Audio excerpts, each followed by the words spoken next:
Hola a todos.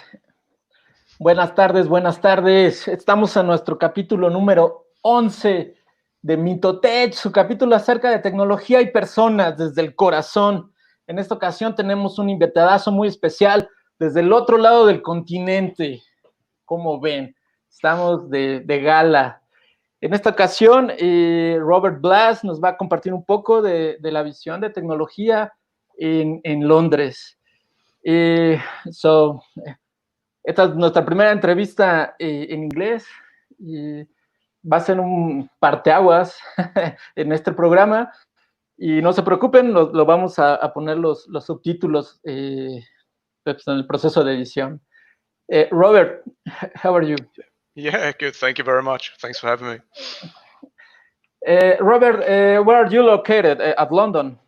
Correct. Yeah, I'm just outside London in the western area, and yeah, currently it's very warm here. Okay. At least for London. And Robert, tell us what you do. What do you do for living? I mean. Yeah, sure.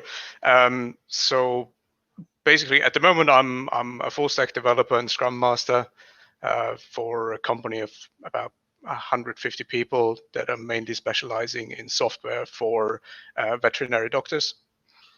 And yeah, that is my main job, my 9 to 5 at the moment, and I'm really enjoying it. And previously, my background is between software engineering and the business end of the software processes. So I've been in small startups before, where I've done a bit of project management, but also software engineering, and yeah, developing the products there. Okay, and what are your technical stack? Which is your favorite language, programming language? Yeah, I think that's two answers. So my favorite language, I guess, is Python at the moment. I find it really enjoyable, high level enough to make sense and to get stuff done quickly. Also easy to read if you're new to a project, so you're coming in and you can quickly understand what's going on and how to operate with it. At the moment, however, I'm using a tech stack of PHP with a bit of JavaScript, HTML on the front end, and yeah, using MySQL in the back end. And we're making a bit of a shift into React, so reworking all the front end to make use of React, as we're now getting into territory where HTML and JavaScript is not up to date anymore. So as we're updating it, we're updating it properly with a new framework. Is PHP as popular as is in Mexico? I think maybe you know. Yeah. Define popular. Well, in Mexico, it's pretty popular. Okay. Yeah, I think it's making a return again. It became slightly unpopular for a while when it was more considered a scripting language. Yeah. But now with the recent changes, recent in the last couple of years, with the current versions of 7 and upwards, I think it has returned to be more popular, as you can properly do more things, and there are a lot of really good frameworks available that you can use now. Yeah, I think that PHP lost a lot of traction because JavaScript, because Node, because you can have the whole full stack in one single programming language. That's what like too many people prefer to the JavaScript programming. But at the end, PHP is a survivor. It's still there, and there's still a lot of people, a lot of projects, a lot of CMS. It's uncountable CMS like WordPress, Joomla, Drupal, built on base of PHP. So I think it's my humble opinion that it's not going anywhere. It's going to stay. And do you see that it's going to rise in demand even? No, I haven't heard about it. Okay. No, that was a question to you. Like, do you think it will rise in demand again as other programming languages that might be a bit newer are sort of people are trying it out and then like maybe in a couple of years they go, well, it's not as good as I imagined it would be, and then they're going back to languages like PHP. Do you think that could be a case? I don't know. Okay, yeah. Fair. No, I am not. I don't know, but well, in Mexico we can see like the top languages are Python, Python because of the data. It's like the data programming language. Java is in corporate. Java is the language, and I think after these two ones are JavaScript. This is my perception. I'm not totally sure about it. But PHP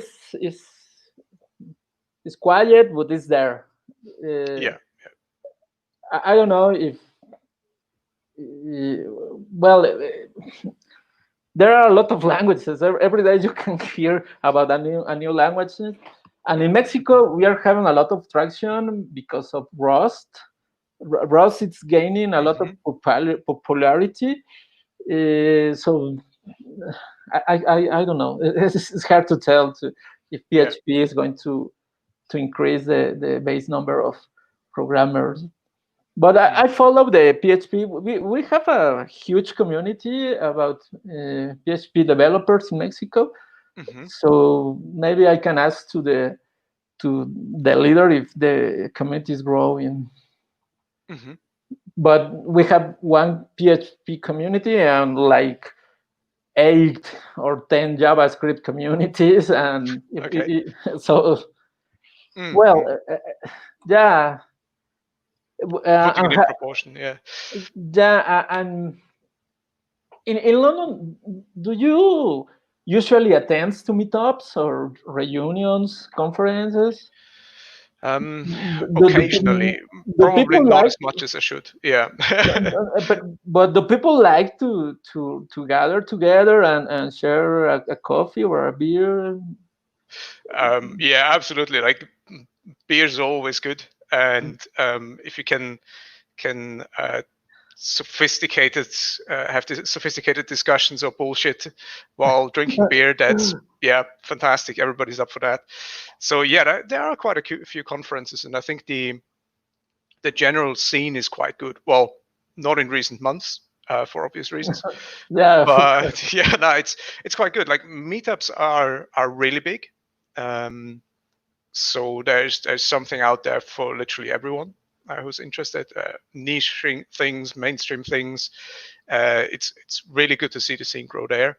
But it's also there are a couple of dedicated conference centers or groups that are focusing on hosting only coding related meetups, conferences, happenings, like just meet and greets or social gatherings. And yeah, that's what they're doing 24/7, and it's absolutely brilliant. So the choice in London is really good, I have to say. Okay. Tell me something. What about women in technology?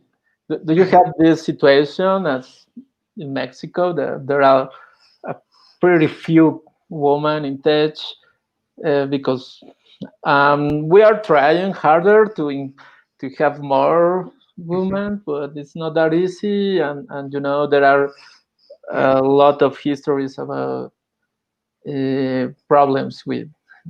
Well, I mean, if you have 10 engineers and male engineer, you just have one female engineer.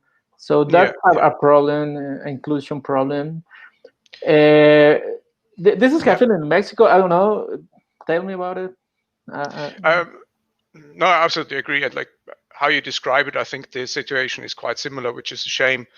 It is quite hard. So we have very few women in technology at the moment here in London. Like, sure there are some, and but it's not as common as you would like it to see. Probably discussing the reasons might be opening a lot of cans of worms, or it's just I mean, that is a very difficult problem to approach, and I'm not sure where the answers lie or what the where the solutions sit. But yeah, no, it should definitely, like, it's not where it should be, and we should definitely think about what's going on and why this is happening. So from the current perspective, I think in the current company, while we are definitely more than half of the company are women, within the technology bit of it, it's far less than half, far less than you would think it should be. But also when we're we're putting a position out there, and we ask for applications to come in, I would say less than 10% of applications are coming from women, and that is a problem. Like, I'm not sure. What are your thoughts? Like, how? Like, do you have any insight into this? Have you thought about this? What is your take on it? I am the person who makes the questions. oh, this is how it works. Okay, sorry. No. I think is something cultural. It's long time ago. It's like is sometimes related that women are good for this and men are good for this, and I think this, but this is obviously no science proven, because you can have a woman who makes a perfect code, but this is it. I mean, when I was at the university, we don't have. It was like 2 or 3 women in class. So I don't know. Maybe there is that they are afraid of, this environment, male dominated environment, to get a harassment, and a lot of situations. This is a pretty complicated situation, and I am not pretty involved about the situation, so I want to be polite and not to talk more, because I don't want to get in problems. So maybe we can go to the next question. So, but in London, do you have these groups or women who code or this kind of groups? They are arising everywhere. In Mexico, we have like they are just for women, no men allowed, because they want to have this, like, I understand totally that they have this. They want to feel comfortable, no, not. Yeah, well, I mean, I guess it's the same for everybody. Like, if I go to work, I want to feel comfortable, and I don't want to be harassed by anybody. I don't want to be put down. I don't want to receive any negative approaches, negative feedback all the time. It's completely normal. But like, I think it's perfectly fair to have these groups to give support to everybody, and to foster an environment that everybody loves to work in. But that needs to start with the companies as well, because if you're and I don't like the term female coder or anything, because like everybody who codes is a coder. I don't care what gender it is. Totally. But if you're probably part of a group that supports you all the time, and then you get thrown into a corporate environment where the support group is not with you, but that's your 9-to-5 job, and that environment has trouble or gives you grief, then that is obviously not good. So it needs to start with every single company. That said, I think we are progressing a lot, and my take on it is a bit part of the grief is historical, and part of the not grief, but part of the reason why we have fewer women in tech is historical, and part of it is is still there that we need to eradicate. And the historical bit might be a bit in the maybe in the image that is portrayed of people in technology, where, you know, if you're a programmer, you're wearing a hoodie and a long beard, and you're in a basement all day, like out of touch from everybody, and you're not communicating with people, and you're just sitting there coding and drinking coffee. And that is not a positive image to have. And only if you're really passionate about it, then you're probably gonna choose that as a profession. So yeah, and I can understand why this is not appealing to everybody. Yeah. But it's an old image that is now slowly chipped away. I find, like at least in London, I can say that that image of the cave basement dweller is going away. That's quite good. Do you have alcohol in these reunions, in these meetups? Because there is this could lead to another problem, because if there is some booze involved, booze rise stupidity, and you know. So in Mexico there were like a lot of meetups that they don't allow alcohol, because you know, when you are with 2 or 3 beers, you can say something pretty inappropriate to women. Yeah. Yeah, I mean, there are meetups of both kind. Like, some of them are really just meeting up in a bar, and drinking is the main thing, and socializing over it. And then maybe if you strike a conversation about coding, fantastic. But there are also more, let's say, professional events where alcohol is generally not a thing. I mean, you might have maybe a beer, but it's not like drinking is not the main reason. And sometimes obviously there's no beer available, and that's also no problem. And it's then more about really learning and getting to know people professionally. Yeah, but we are programmers. We need a beer to talk. I mean, yeah, that's true.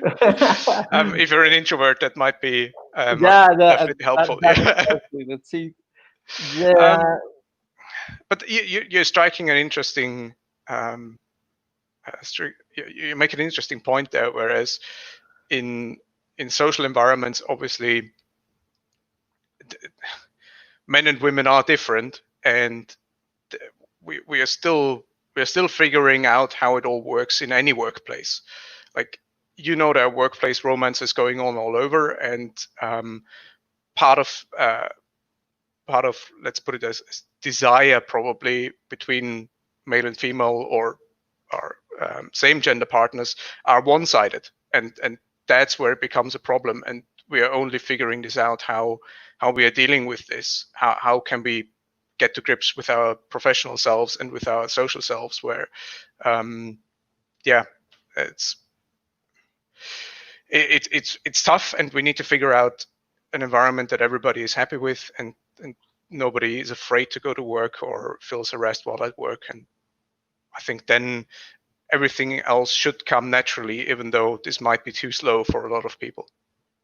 Yes, of course. Well, let me see my notes. Actually, this was the icebreaker. You're asking the tough questions as icebreakers. This question was before, but if you have to explain Brexit to a 5-year-old kid, what would you say? Just, you know, to explain people like me that we don't know too much about. But I'm 5. Wow. I think I don't understand it well enough to explain it to a 5-year-old. That's probably my answer. If I absolutely had to try, how to explain Brexit? I would say that a lot of people are unhappy with what their lot is in life. Like, they're unhappy with what they're doing in life. They're unhappy with how they're compensated for what they're doing. They're unhappy with their general living situation. And as soon as that happens, they're trying to blame other people. And regardless of what group you belong to, you're trying to find people that are different than you, and you blame it on them. That could be people of a different color, that could be people of a different gender, that could be people of other countries that you feel like you're putting more into helping them than they are putting into helping you.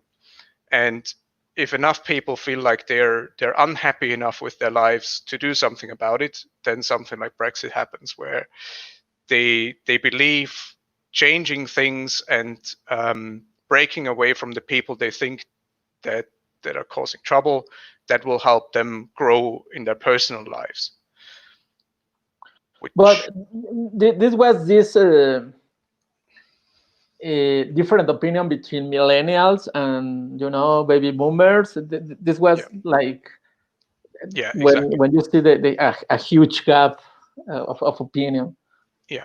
So you can, like, what happened here is that people who were young, people who were urban, as in maybe already quite cosmopolitan in a sense of living with a lot of different cultures in a city, and people who had a positive outlook on the future, they all voted to go, no, we are remaining with the European Union because it gives us more benefits than it causes us harm. And the other half of the population did not think so. They thought it's worse than it could be without the European Union. But older people vote to remain in, or it was in the other way. It was young people. It was very close, very close. Okay. But yeah, the older population voted for leaving the EU, so for more segregation, for more do not let people into our country that will make us better again. Okay. So if it's long-term the right decision or not, my personal belief is no. Did you vote? No, I wasn't part of the vote because I wasn't in London long enough to have a say in it. And at least that like legally I would have had a say, but I felt like I'm not I'm not here long enough to tell the native population what to do, if that makes sense. It might be, a lot of people might find that idea stupid, but that was my take on it. So I did not vote. No. It sounds pretty responsible. But well, okay, that was the easy question. Oh yeah. Yeah, we'll see how it all pans out. At the moment, there's so much money down the drain. Okay, well, we have to talk a little bit about technology, but what do you think is going to happen before this whole situation of COVID-19? Is like important question. How do you see things in talking about technology and businesses? How it's going to touch to impact? What opportunities do you see that are arising? What behaviors? If I give you 22 million pounds to make I'm okay. I'm up for that. To make a startup, I am the angel investor. So you have to pitch me a company. What will you pitch? What will your proposal? Okay. So there are probably two questions in there. One is what will happen, and the other one is the pitch. So what will happen? I guess. So I've recently read an article of somebody who has put some thought into it. Maybe you have the link of that. Thank you very much. Yeah. We are going to put it in the subtitles. We are going to add. Yeah, brilliant. Yeah, just spell it out. Spell the link out. Amigos, a mis amigos en español, vamos a poner la liga al artículo. Muy interesante. Go ahead, Robert. Yeah, and I think that it hits the nail on the head by saying, well, online education is obviously booming. Anything that takes into account social distancing is booming, and general technology that makes life easier for older people and for the population in general. Work-wise, obviously, there is a decline of office space needed probably in the future, and it will be more arrangements of working from home. We have seen quite a few companies who are going fully remote, at least with their software engineers. And there might be other businesses and other branches that we can't see coming yet, but who might benefit from that. Obviously, leaving that out, that this drives a lot of economy, a lot of industries into complete ruin. But that is a different topic. So, pitching a company. At the moment, I would probably pitch a company that is trying to bail out companies that are failing but have a prospect to return. Being it in the travel sector, being it in terms of things like Meetup, in terms of probably software applications that are trying to connect people in a physical world, which are currently really struggling to find a footing. Airbnb, brilliant idea. It worked as incumbent. That is trying to take out quite a few of established companies and websites in the travel sector.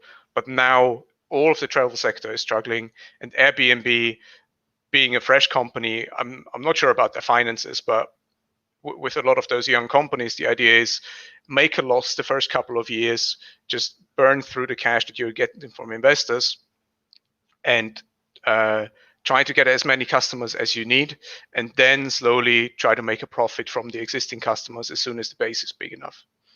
And so a lot of these companies were obviously betting that after they make a loss, they have enough customers to make a profit, which is now no longer the case. So they need to extend that runway a bit. So probably I would pitch a company that tries to help those businesses out, that are just hit really hard by something that was unexpected and that might return, let's say, in a year or two, but that are currently struggling. Yes, of course. It's pretty interesting. I wonder to see how, for instance, Airbnb, how are they going to pivot, not to see what new ideas or proposals are for sure that they are going to launch in the near future. I don't know. Did you hear that Shopify bought this podcast? I don't remember the name. This was a news released today. You mean Spotify buying Joe Rogan? Yes. Okay, yeah, gotcha.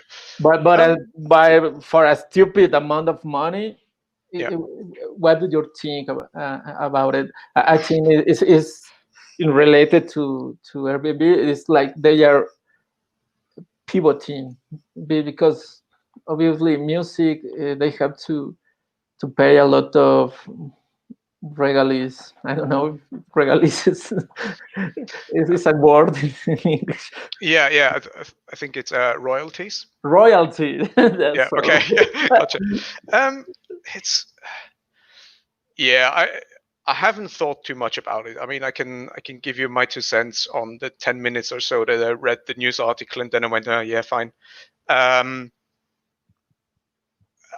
did not see the need for Spotify to necessarily evolve due to COVID-19, but I thought Spotify was in a tough spot anyway, because like for years all they did was music, and now you have a lot of big companies. You have a few big companies swooping in with like Apple Music, Amazon with their offers. A couple of them are on the way out already again, but yeah, they need to make money now, and Apple being the main dominant actor on the podcasting sector, together with a few others, it made sense to try and compete with them as good as they can, even though I don't think that will hold long term for them. Joe Rogan, I guess he's divisive. I quite enjoy some of his podcasts. I don't really care about others of him, so it's. I haven't heard about him. Okay, yeah. No, he has a couple of good ones, and a couple of really good tech ones actually that I really enjoyed. Like interviews with Elon Musk and Bill Nye. Who else? Neil deGrasse Tyson was with him. So yeah, were quite a couple of good sciencey and techie ones. Okay. So do you recommend to hear it? So I think they're still available on YouTube. I'm not sure, but yeah, I'm not sure if that is a move that will benefit them in the long run, but they can try. If they have cash to burn, sure, go for it. Okay, Robert. Last question. What do you think about this? For sure, you saw the SpaceX launch. It was yesterday. Yeah. But it's like the question is, in this side we have this launch, this very big success. But in the other way, you see this whole movement, people in the streets. Don't you think it's like, come on, we spend like, I don't know how many millions dollars in this program, and we can resolve the racism, all this. Is not better invest money in policies to include people to. Do you mean? Do I make myself clear? Don't you think it's like? Yeah. Or is, I believe I understand where you're coming from with this. So yes, I've seen it. Yes, I watched the live stream and I very much enjoyed it. As somebody who really enjoys technology and the advancements there, I found it brilliant. I think what is happening in that sector is much needed to go into the private sector instead of state-owned businesses.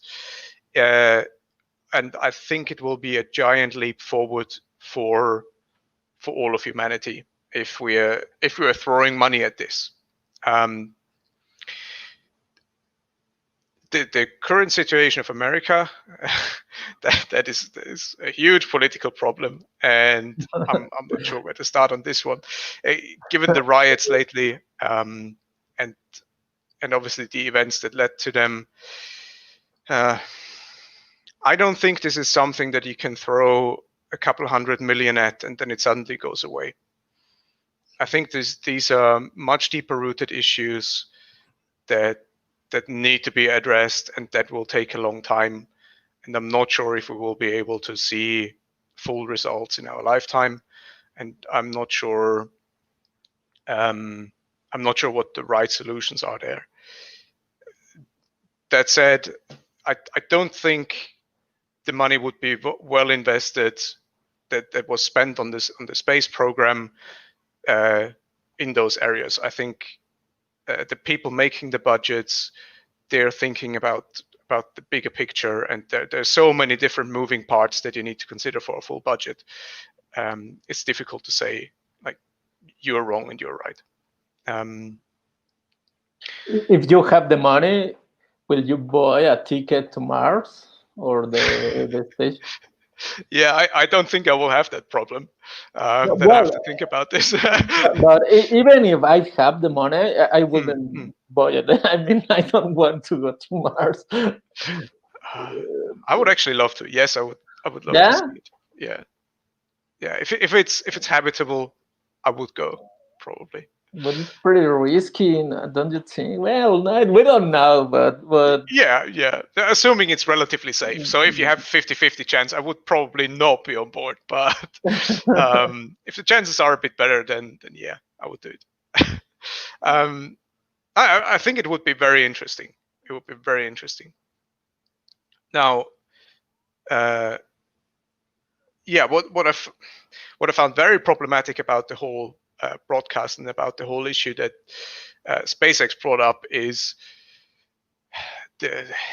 obviously the government is trying to spin this as positively as they can for America, and I found that very, very annoying. I mean, I'm not sure if you've seen the event with the hatch opening where all the current inhabitants of the ISS welcomed the 2 new Americans on the station. And you can see like 5 people, 2 Russians, 1 American already up there, and they're sort of welcoming everybody.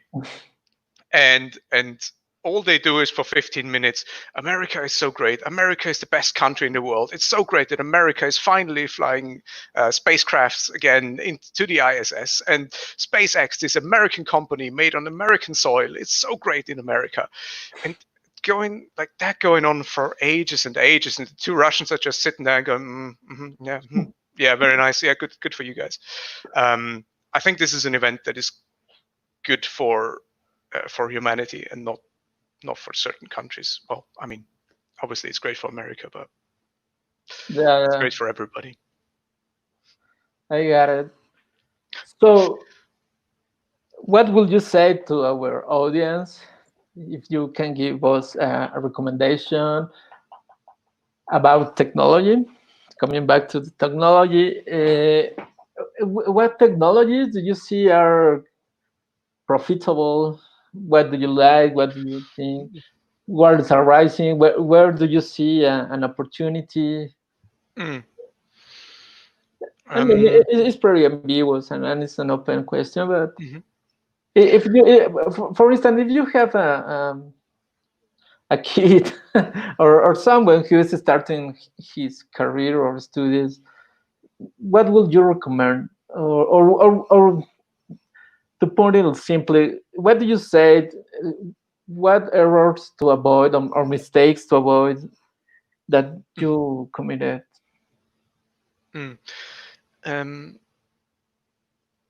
So probably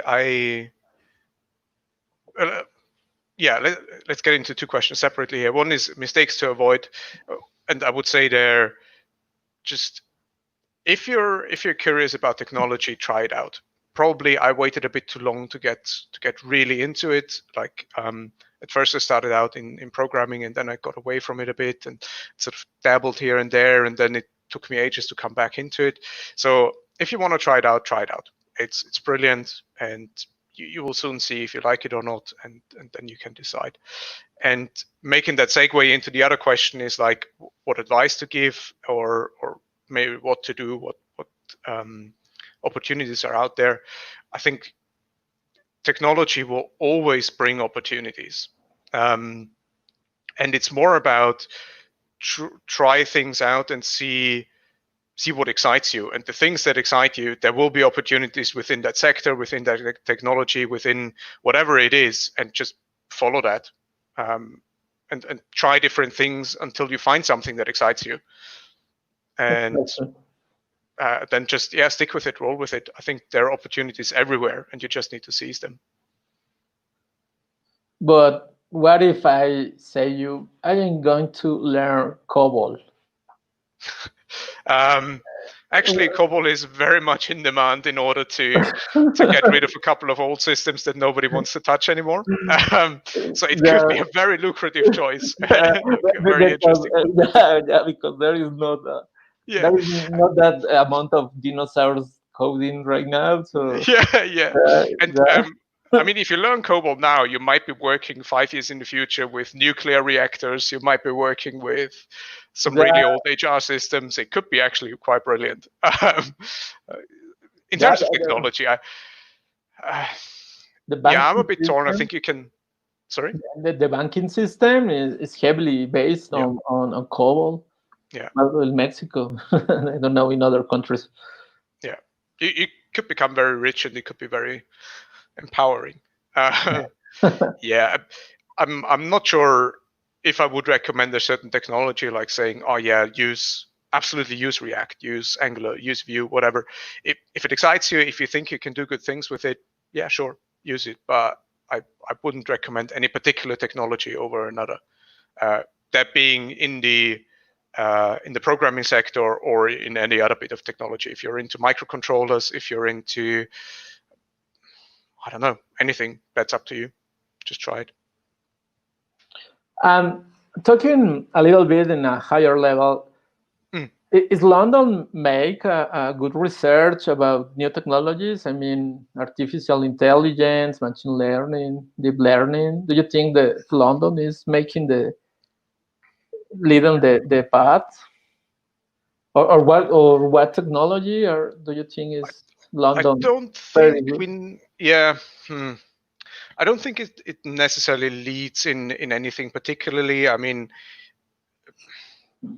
London in itself, from its history, is quite strong in banking. So banking is a big deal here. So quite a few intelligent people around that sector are gathering in London. Also, what London is quite known for, obviously, is there are a couple of new Google headquarters, and in the AI sector, DeepMind has its headquarters in London. Okay. But I would not say we're leading with anything in that particular space. I think really good papers are coming out of China in that sector. They are heavily investing, but like it's a free for all at the moment. Like any country can produce proper papers these days with the internet. Everybody is connected. Everybody can make good advancements in that. And I would say it would be unfair to other countries going, oh yeah, London is great in that, because I don't think it is. It's doing a good job, but so is everybody else.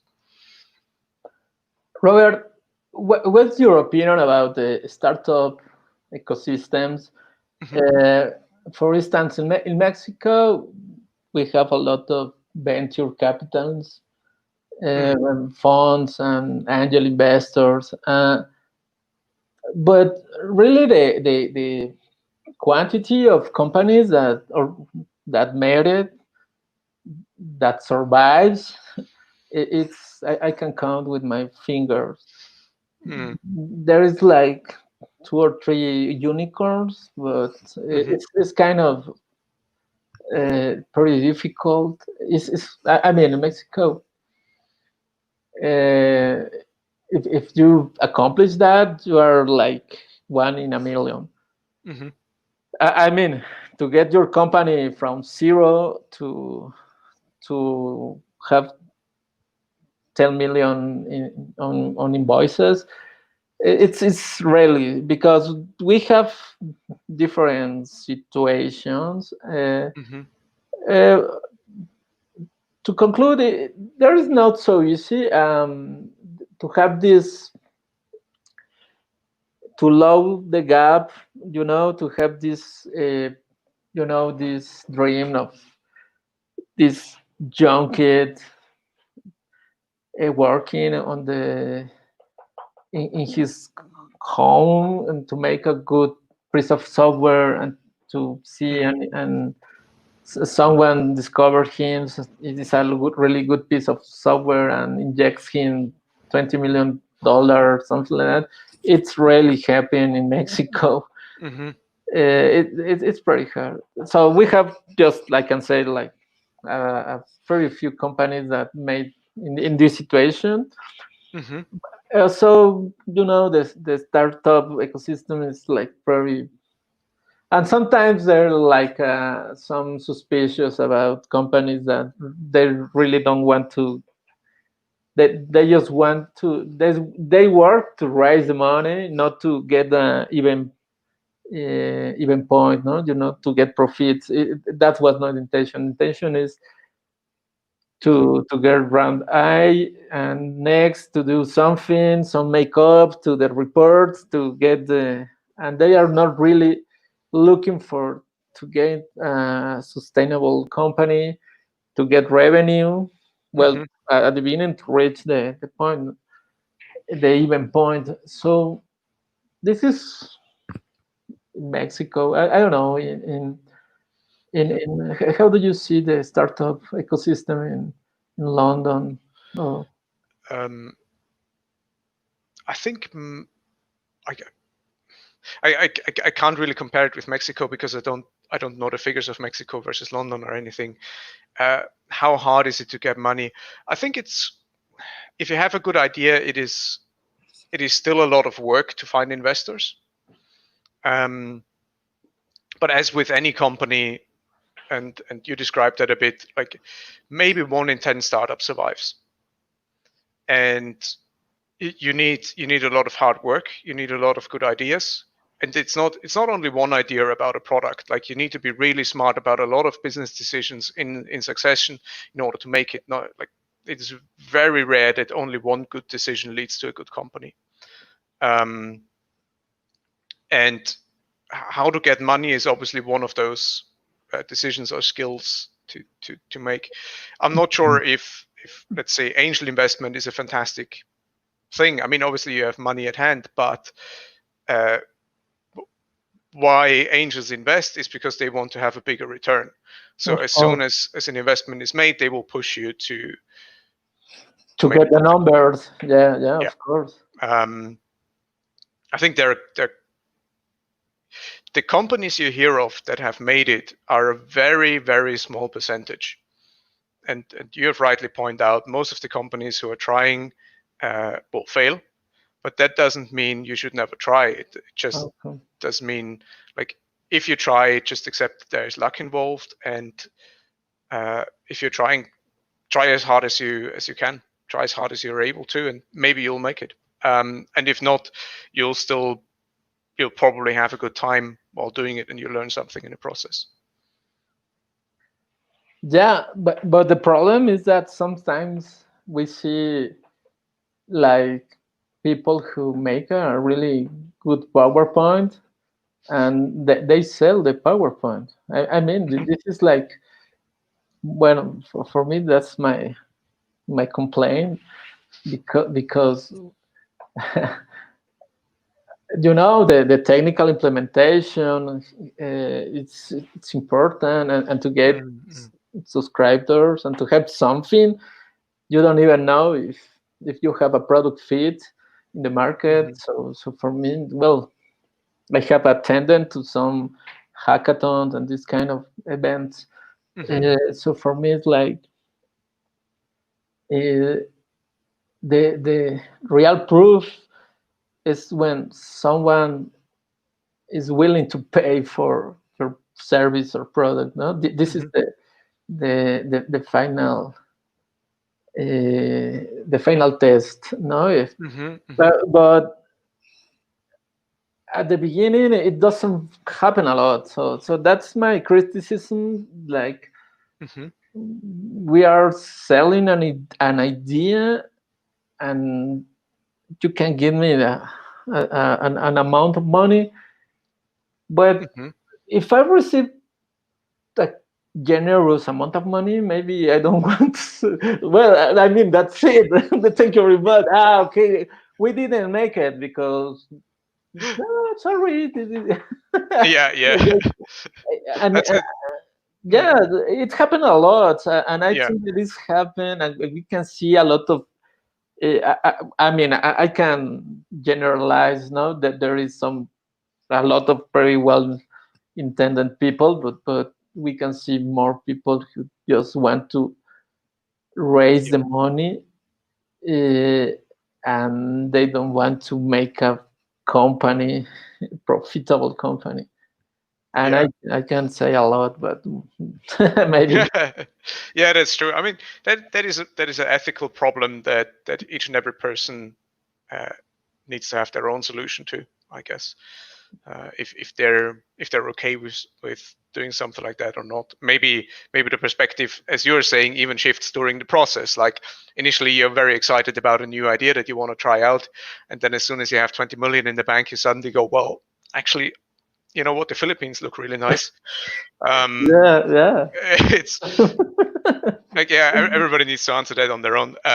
But I can make a pitch for another round with other. Exactly. And imagine 22 million in 1 year or two.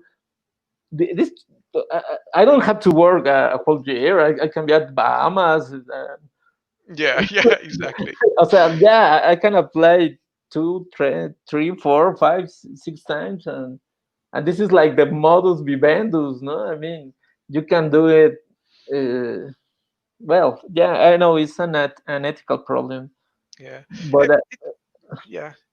But if you're let's say you're starting a new company, I think you definitely want to have somebody in your team who knows how to make these presentations. Even like, I mean, if you're a technical person, you probably don't care much about that.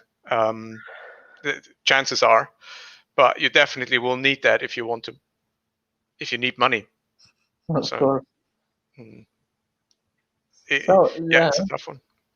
yeah. Well, so Robert, thank you very much Yeah, thank you. Good for being questions. on. No, it's just I think it's kind of interesting to see different point of view, to contrast point of Mm-mm. view from all over the world. I have some people from Thailand, from Norway. So, Mm-hmm. so for me, it's like very interesting, and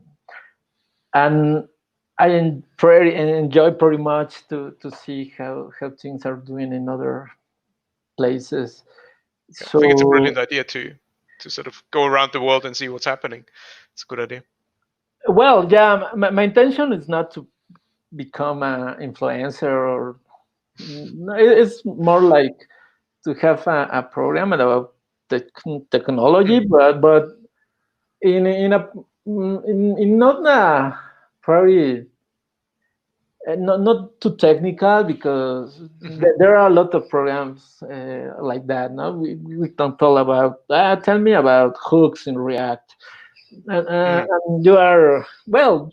There is an audience for that, and for sure there are like 200 programs for that. But my idea was to make it friendly and just Mm-hmm. something worth some questions unrelated to technology, just to flow the conversation and to get comfortable. Fortunately, all the interviewers are following the rhythm and contribute pretty well. So it was not the exception this time. So I just want to say thank you, Robert. Thank Uh, you. I will let you know if there is a process edition. So I will let you know to share the program with your family, with your Yeah, we'll love to. whenever you want. So Robert, thank you very much, and see you next time. Thank you very much as well. Bye. Bye.